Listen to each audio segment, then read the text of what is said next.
सुलेमान का ये अनुभव है, पवित्र आत्मा से प्रेरित होकर के उन्होंने ये बात लिखी है। बुद्धि विनाश के साथ अच्छी होती है, यानी कि अगर बुद्धि और धन दोनों मिले तो वो क्या है? सोने पे सुहागा। तू अपने दास को अपनी प्रजा का न्याय करने के लिए समझने की ऐसी शक्ति दे कि मैं भले बुरे को परख सकूं, क्योंकि कौन ऐसा है कि तेरी इतनी बड़ी प्रजा का न्याय कर सके। तब परमेश्वर ने उससे कहा, इसलिए कि तूने यह वरदान मांगा है, और ना तो दीर्घायु और ना धन और ना अपने शत्रुओं का नाश मांगा है, परंतु समझने के विवेक का वरदान मांगा है। इसीलिए सुन, मैं तेरे वचन के अनुसार करता हूँ, तुझे बुद्धि और विवेक से भरा मन देता हूँ, यहाँ तक कि तेरे समान ना तो तुझसे पहले कोई कभी हुआ और ना बाद में कोई कभी होगा।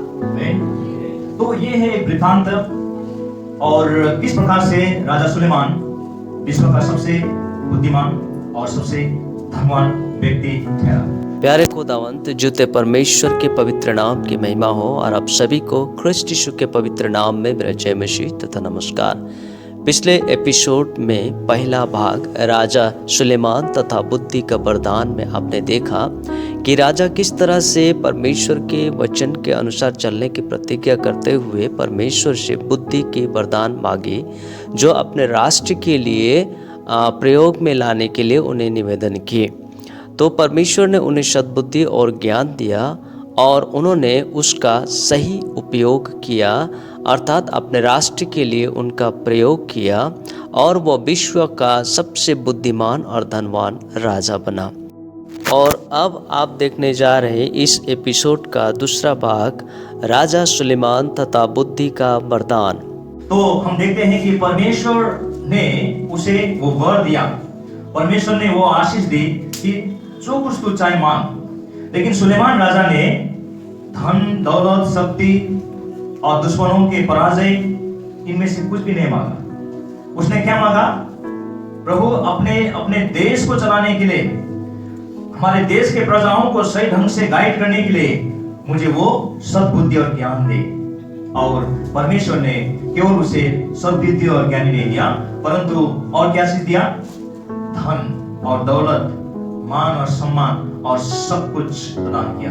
तो 12 पद में लिखा है, मैं तेरे वचन के अनुसार करता हूँ, तुझे बुद्धि और विवेक से भरा मन देता हूँ, यहाँ तक कि तेरे समान ना तो तुझसे पहले कोई कभी हुआ और ना बाद में कोई कभी होगा। तो देखिए, इसीलिए बोला जाता है ना, whitest man on earth. Bible के मानने वालों के बीच में अभी भी सुलेमान राजा जो है सबसे बुद्धिमान, संसार के सबसे बुद्धिमान व्यक्ति है। और हम जानते हैं कि राजा सुलेमान और उस बुद्धि को पाने के बाद में उसका जो शुरुआती दिन जो है वो बहुत ही बेहतर गया, है ना। राजा सुलेमान से सभी लोग डरते थे, उनके दुश्मन लोग डरते थे, और उनके जनता लोग उनसे बहुत ही खुश थे, उनके परिवार उनसे बहुत ही खुश थे, और उनका शुरुआत शानदार हुआ था। और इन्हीं बीच में उन्होंने बुद्धि के विषय में बहुत कुछ लिखा। आइए एक दो एग्जांपल देखते हैं। हम फिर से जाएंगे नीति वचन में, नीति वचन 8 अध्याय और उसका 1 से नीचे हम थोड़ा पढ़ेंगे। क्या बुद्धि नहीं पुकारती है? क्या समझ ऊंचे शब्दों से नहीं बोलती है? वह तो ऊंचे स्थानों पर मार्गों की एक ओर और तिरमोहनियों में खड़ी होती है, फाटकों के पास, नगर के पैठाओं में और द्वारों में ही वहां ऊंचे स्वर से कहती है, हे मनुष्यों, मैं तुमको पुकारती हूँ, और मेरी बात सब आदमियों के लिए, हे भोलों चतुराई सीखो, और हे मूर्खों अपने मन में समझ लो। तो हम नीचे पढ़ते हैं, यहाँ पर बुद्धि इस प्रकार से लोगों को पुकारती है ना, कि बुद्धिमान बनो, मूर्ख नहीं, बुद्धिमान बनो, मुझे अपनाओ, जीवन में सफल बनो। तो बुद्धि की कितनी कीमत है ना, उसके विषय में वहां पर बताया गया है। अब लास्ट खंड में आते हम 32 से नीचे। इसलिए आओ हे मेरे पुत्रों, मेरी सुनो, क्या ही धन्य है वे जो मेरे मार्ग को पकड़े रहते हैं। शिक्षा को सुनो और बुद्धिमान हो जाओ, उसके विषय में अनसुनी न करो। क्या ही धन्य है वह मनुष्य जो मेरी सुनता वरन मेरी डेवढ़ी पर प्रतिदिन खड़ा रहता और मेरे द्वारों के खंभों के पास दृष्टि लगाए रहता है, क्योंकि जो मुझे पाता है वह जीवन को पाता है और यहोवा उससे प्रसन्न होता है। परंतु जो मेरा अपराध करता है वह अपने ही पर उपद्रव करता है। जितने मुझसे बैर रखते वे मृत्यु से वृद्धि रखते हैं।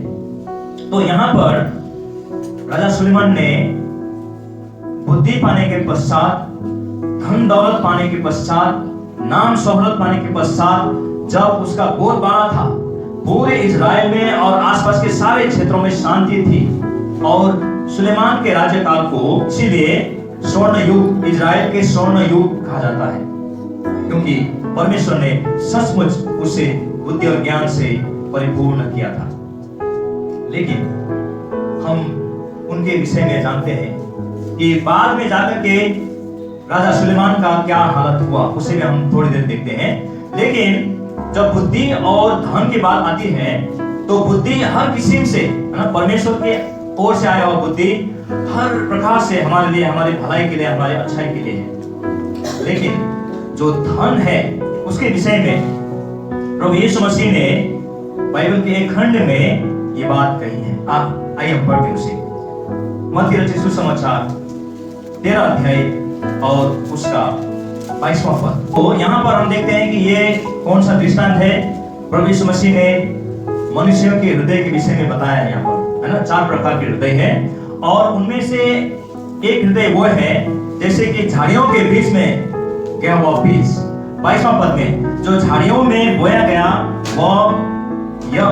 वो है जो वचन को सुनता है और इस संसार की चिंता और धन का धोखा वचन को दबाता है और फल नहीं फलता। देखिए, संसार का चिंता और धन का धोखा, यानी कि जो सांसारिक धन है वो क्या है?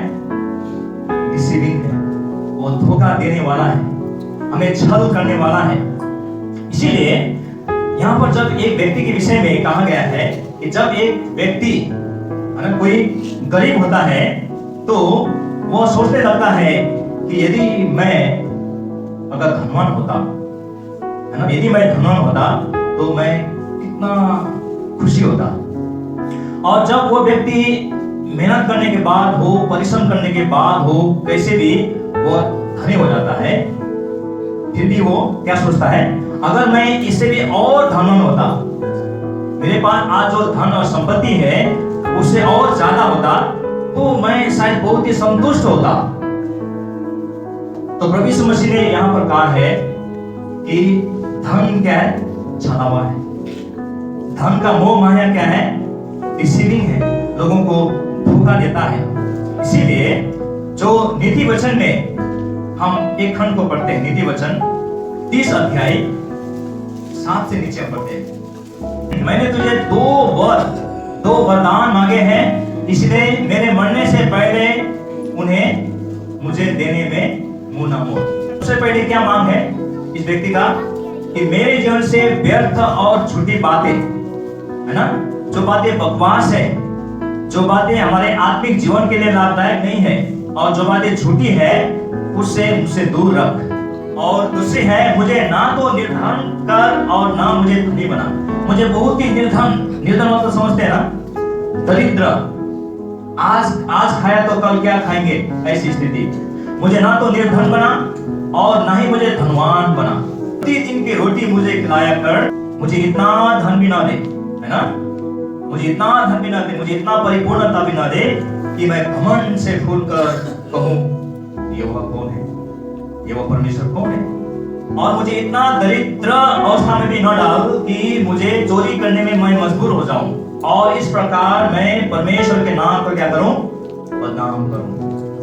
तो मुझे लगता है कि यदि हम बुद्धि और धन के विषय में, है ना, बुद्धि परमेश्वर ने हमें दिया है, क्योंकि जो परमेश्वर के डर और भय में चलते हैं असली बुद्धि वहां से शुरू होती है। हम सबको परमेश्वर ने बुद्धि दिया है। आप मानते इस बात को? क्या परमेश्वर के डर और भय में चलते हैं कि नहीं चलते हैं? यदि आप चलते हैं तो निश्चय प्रभु ने आपको बुद्धि दिया है। लेकिन धन के विषय में यदि कोई विश्वासी जीवन में भी धन के विषय में बहुत सारे असमंजस में पड़ते हैं, है ना। जैसे ये व्यक्ति के विषय में बताया गया है कि वो कहता है कि मुझे इतना दरिद्र भी ना बना कि मुझे चोरी करना पड़े, मुझे खराब काम करना पड़े, और मुझे इतना धनवान भी ना बना कि मैं उस आलिशान अभिलाषिता में परमेश्वर को भूल जाऊं। तो मुझे लगता है कि यह हम सबकी प्रार्थना होना चाहिए। क्योंकि मैं ये सब क्यों बैकग्राउंड के विषय में क्यों बता रहा हूं, क्योंकि हम बात कर रहे हैं उस व्यक्ति के विषय में जो राजा सुलेमान है, जो विश्व का सबसे बुद्धिमान व्यक्ति और विश्व का सबसे धनवान व्यक्ति। उसे अपने वजह से नहीं परंतु परमेश्वर की ओर से वरदान के विषय में उसे मिला।